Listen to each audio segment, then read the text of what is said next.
Hello, ladies and gentlemen. Let's try this again. I tried making this video once before, but my phone died right before I finished the poem I was reading. And it was, I'm making the video because I've been sitting here writing and I'm self editing as I'm going along. And sporadically, I've been working on a friend's book series and stuff, and it got me thinking and remembering, all the just editing and my love for it, and the preservation of words through editing. And so I ended up writing a poem about it, and I would like to share that with you guys. So this was published in my book Chasing the Red, available on Amazon. It's only available on Kindle at the moment. I haven't gone through and put the paperback up in a while, and the cover is different. It's a updated version that I've got online with it actually won the I think it was either first or second in the Summer Indie Book Awards by Metamorph Publishing.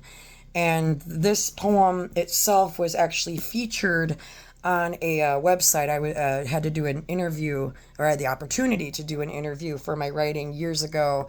And it was this poem that piqued the interest of another creator, and she asked if she could interview me and share my poem on her website, and I of course agreed. And whether it's still up there, I'm not entirely sure, but that was a definite privilege to have one of my pieces displayed on another website, another fellow creator. So figured I would take the time and share this with you. And it's about editing. It's called The Mortition of Inevitable Immortality. Here I stand upon the precipice of life and death, the work slowly molded within lifetimes of synapses, points, counterpoints, philosophies, circumventing through tapestries lain out amongst dark white sheets, the end ever so plain and ever so demanding. I begin my procedure, preservation attuned to the intricate details of what once was life, bearing fruits of knowledge, transgressions, and mishaps, interplayed and poured into volumes, yet not even a lifetime could ever contrive. I make the incision, intricately following the lines, post-dotted marks of post-mortem thought. It was alive once, breathing, against the lungs that cared not to draw breath until the life was breathed in and passion breathed out. I cut away at the flesh. The vocabulary known is unknown, although the truth is unbeknownst to its maker, and thus I make peace with that as I watch the letters scrambling about, searching for the exit to make their escape. Within a smooth red line of liquid crimson, their ballad is somber, as some had marched in the front lines, while others remain hidden within the cavity. I have to dig deeper to find them, but I, with fortuned heart at the ready, reserved the most tender organs for last. They find their way down to this drain, renegade thoughts that found themselves lapping among the sides with the others that came before. For safeguarding is an art, and justly warranted for the beauty and truth that must be maintained for memory and posterity's sake. I tie the knots, an artery, in place of which I had bled what others could not, exchange the red with the augmented solution to the dire consequence of perfection. But why? Why must I do this? Endure this process of preservation. Prohibit the spread of volatile prophylaxis, cutting the coagulating fluid and replacing it with a subtle filtration system in order to maintain the glorious intent of life. Why must one exert themselves, struggle with the tutelage, safeguarding that which may become lost within memory and will eventually hide among the other corpses, buried, forgotten? One final glance as a stark white sheet riddled with splotches of blood sweated from its creation, only to be then lost within the realm of time? I preserve this work not for its demise, nor for its fractured existence as it falls upon eyes that live and breathe, reincarnating the memory of a memory. I prepare for its afterlife, for with time it will remain, for once it is finished, it will be as it will be remembered, always, even at the final glance as it is laid to rest, perfectly preserved, wrapped in a blanket of linen, touched with delicate hands in honor of the beauty of it when it was a living, breathing thought. I assist in its venture into the next life, the immortal world of words that live on through the pages of history, their mark upon the realm in a constant grace of creative perfection. And that is a poem that I wrote about editing. Another one I wanted to share with you is a little piece of prose. A little piece of prose that I wrote, also included in the book. It's called Circling the Drain. I haven't actually read this in a long time, so yeah, it's been a while. And it's not a poem, it's just a prose piece. There are moments when I feel as though life is dripping by like a leaking faucet, leaving that rusted ring around the drain from the unwell water. That metallic debris compiles into a powder, much like tears that stain the heat of my cheeks with flaked off mascara and subsequently trail down into my neck. It stains and leaves its mark for all to see. When dried, it's crusted there, and no amount of elbow grease, makeup remover, or industrial strength cleanser can remove the proof that yes, I was brokenhearted. Within my chest is a weight. The Acme anvil and I have become quite close within the past few years. Usually it hovers above me like a black cloud, the acid rain of my attempts at doing the right thing, making people happy, sacrificing what I desire for the desire of others, shadow my every step. Yet, my words, I eat them often like a garbage disposal clogged from the leftovers I had baked and left to rot in the context in which I had preserved them. They are shoved down the pipe and scoured out with razor blades of regret in a constant stream of salt water. I can still taste the metallic flavor rotting out my gums as I gnaw upon the pieces thrust within it. I try to cover it up with the fresh scent of lemons, far too sour to sweeten, but whose scent is enough to mask and cleanse. That anvil corrodes my insides with its rust and heavy nature, prohibiting the ability to cry. I remain stoic even under the most extreme circumstances. I'm in a perpetual state of, I can handle this. I'll just cry about it later. The ever-popular sentiment, I don't want people knowing how far they can push me before I break. And my very fragile pride-filled mantra, if they know what buttons to press, they'll continue pressing it. I exist in this robotic state, this unfeeling and motionless mechanical existence that inevitably urges me toward the blender whose words stem from the lips of another. It then hits the frappe button and creates the healthy smoothie to fracture that anvil prohibiting emotion, but at what cost? It is disconcerting, the idea that one can recognize the good in people and ignore the bad. Those close have felt the propensity, felt slighted by the inclination that I have to maintain my stubbornness when I refuse to do what is asked, what was unbeknownst to me, required. So forgetful are we of the decency and goodness in people. We spend our time focused on the negative aspects and the wrong that was done to us. The minor slights confine us to our memory, shackling us to a jaded perception of generalized and far-fetched predictions. It's all because we lack the hope, the spirit, and the strength to believe that people have the capability of change. But then we have those who hold on to that helium balloon of hope that we tie to our wrists. We allow it to lead us wherever we go, trusting that it will lead us to where it is promised. Its internal GPS system of wind speeds cause us to look upward instead of forward, facing where we can see where we're heading. Even if we could see where we were going, we'd end up blinded by the tree we'd smack into, concussed with our heads swimming with that question of, why did I not see this coming? When we feel slighted, we often forget the good and immediately respond with an attack. Never mind the money and time spent to appease. If you feel slighted, that is not what matters. The concentration is in the here and now. It's not about what happened 5 minutes ago, where fallacious statements and circular arguments grabbed you by the hand and led you in a winding fox chase of red herrings. They become pickled, soured, and buried like a savage delicacy that ferments like a wine.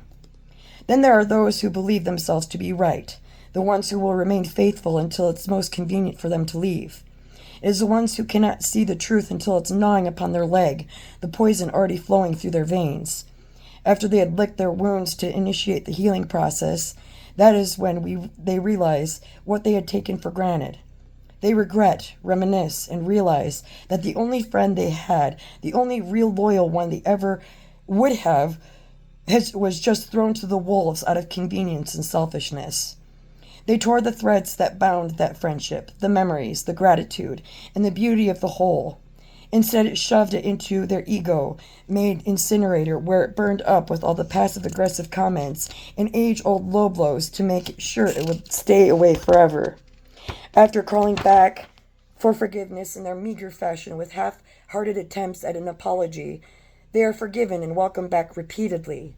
But there comes a time when this circular, viscous, and toxic relationship will no longer stand the test of time, and sometimes there are only so many times one can forgive without being a masochist.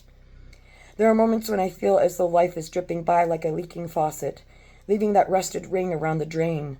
Sometimes my heart feels like that slippery, slimy plug of hair and soap, that once pleasant-smelling essential oil crammed into the plumbing, perpetually stuck and going nowhere without having to be forced to do so. My stubbornness to make it work and my reluctance to claw my way out is far too daunting a task. Sometimes I feel as though I'm the product of my own undoing. I have faith and hope that things will change and that ever-present bus won't drive past my house so often, tempting others to stick their foot out and trip me so I fall under it. Instead, I sit and sing to you while the water slowly drains after you've filled me up. Sometimes it's slow, but always undulating with a soft whoosh as new portions of me circle the drain and collect within the sediment. Bits and pieces of DNA clamoring together because too much of me from years past had been sloughed off and it needed to be collected somewhere. That I wrote in 2014. So this is not new works. That is a piece I wrote 10 years ago. And actually, that's the first time I've read it in all that time.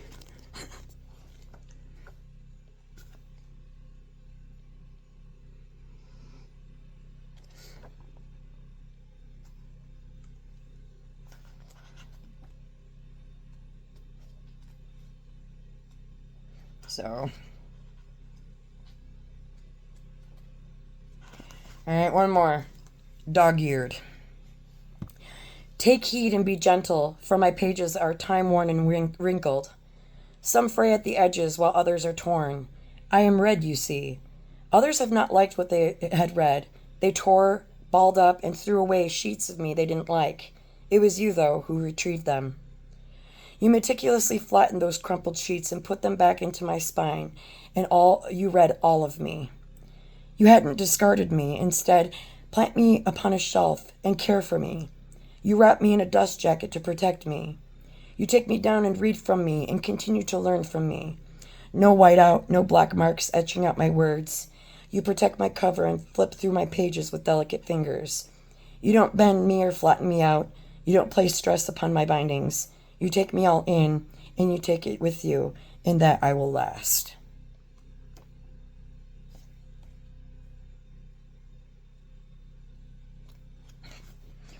Indecision. I guess one more.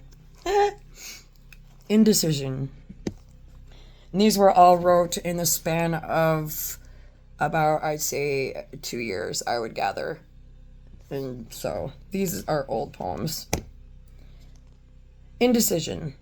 Funny to write a poem without the words to say, which metaphor to use, or which image I should play. It could be an emotion playing in the dark. It could be about my trials or what lies within my heart.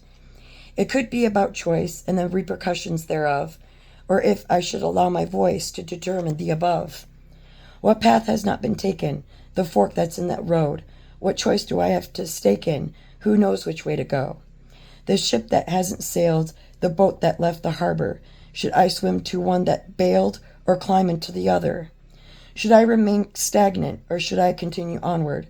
Or should I become a magnet and attract what's next, I ponder? Funny that it comes to poetry of questions, where I chance to ask what to do, but irresolute in all suggestions. So that's a bit of my old writing I'd like to share with you guys. No particular reason, so don't read too much into it. I don't send subliminal messages, just so everyone's aware. I don't. I find subliminal messages to be a bane. I don't much care for it, and I don't although I understand subliminals, I'm not going to communicate through them. There's no hidden message or anything. I'm just sharing my work. And there's a lot of people who assume that I will share a particular piece or series of pieces because I have some sort of motive. And all I'm doing is just sharing my work, sharing my art. So don't read too much into it. Just take it for what it is. So I appreciate you guys listening. Thank you for taking the time to do so. If you like my work and want to read more, I have my Amazon has links to all of the books that I have available. Most of them are out of print. They had a very short run, but I have a few novels and some short stories up there in poetry books and stuff. So if you feel inclined, you're welcome to either purchase or read one of my books. You'd be helping an author out. I'd greatly appreciate it. And what's most important to me is getting a review, because I would love to hear back from you guys and to hear what you guys think of my work. That is that's the only way I can grow as a writer, is to get that feedback from people. So if you like it, if you don't like it, pick out what parts you do, which parts you don't. Let me know in the comments and stuff. And like, share, and subscribe. Thank you for your time, and have a blessed day.